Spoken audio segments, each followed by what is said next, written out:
Kia ora whānau, ko te kapunga Jews tēnei. Welcome again to our next tutorial or coho. This time I'm going to do a very brief overview of the emissions trading scheme, or the ETS.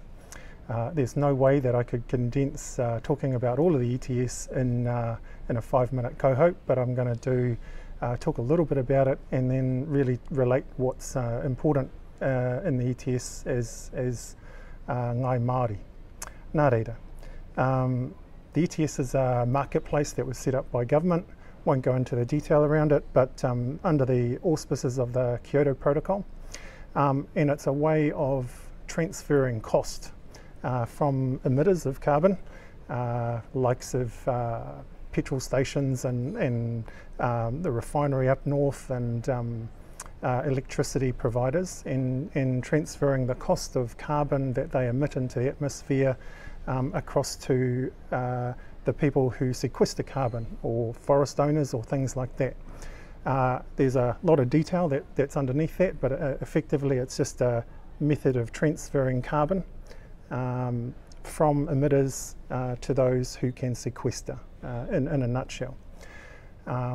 Underneath that there are two broad categories for forests that are included in the ETS. The first one of those is pre-1990. So any forest that was established prior to the 1st of January 1990 is called pre-1990.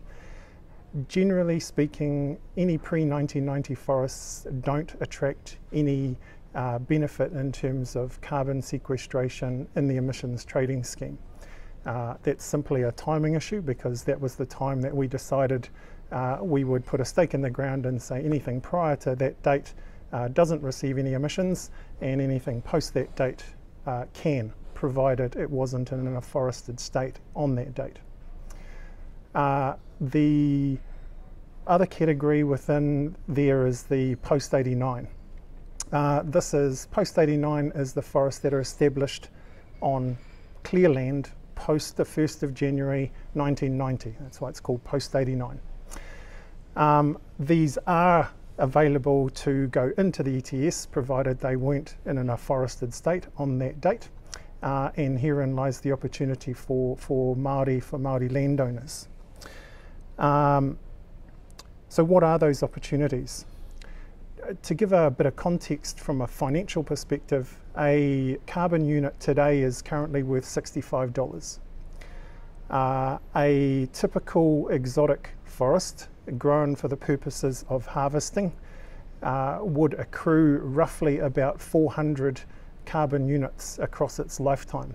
So therefore, doing the simple math, $65 at $400 a hectare equates to about $26,000 worth of revenue that a Māori landowner could get by establishing a exotic forest on their clear land, given that it was eligible for the ETS, and earn that sort of money, $26,000 within the first 15 years. That doesn't take into account what the landowner would then earn if they harvested that material. So I guess in summary, a Māori landowner could be earning anywhere between $1,000 a hectare per annum and maybe up to $2,500 per hectare per annum for a commercial exotic forest. Again, lots of detail sitting below that, but that's the opportunity whānau. The other category in the ETS where ngai Māori could potentially take benefit from is the permanent forest category. Now, before anybody gets upset about calling things permanent, the ETS description is only 50 years. Now, as Māori, we think in much longer time frames than that, but the ETS definition is 50 years. So therefore, a permanent forest is simply a forest that can be around for 50 years.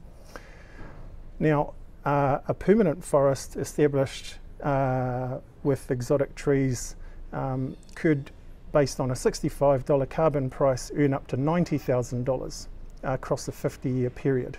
So I guess in summary, that's almost $2,000 a hectare for simply planting exotic trees on bare land and taking advantage of the ETS system as it currently is.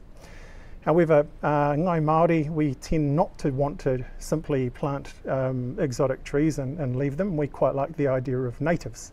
And that's one of the opportunities that we as Whenua Oho think is a fantastic opportunity for us whānau, is transitioning forests, planting pine forests and then transitioning them into natives. And with the ETS as it currently is, we would be able to earn $90,000 per hectare to get there. And while we're going through that 50-year transition, we have the opportunity to do a managed intervention which would help us establish indigenous forests with a view to having an indigenous forest well established somewhere between 50 and 70 years. Now that's far more attractive to us as Māori than dare I say, a pine or exotic forest.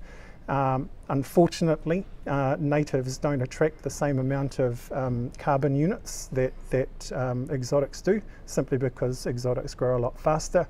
But an opportunity for us as ngai Māori is to establish exotic forests, and then underneath those forests, which will then underneath those forests we can establish indigenous, which will then be paid for by the pine forest. So some fantastic opportunities for us there. Realising that this 5-minute conversation is not even close to capturing all the elements of the ETS, at some point in the near future we're likely to do a koho or wānanga around the ETS in detail, which will probably be online or in person and probably take an hour to 2 hours. But this was just a teaser to say that there are some opportunities through the ETS and that we, Whenua Oho, have been established specifically to help Māori as a free advisory service to give you some insight into what your opportunities are with your land in terms of both afforestation and horticulture. So to that end, if that was of any interest or piqued any interest, then please get a hold of us. Our webpage is whenuaoho.maori.nz, and there you can find all our contact details. Kia ora whānau.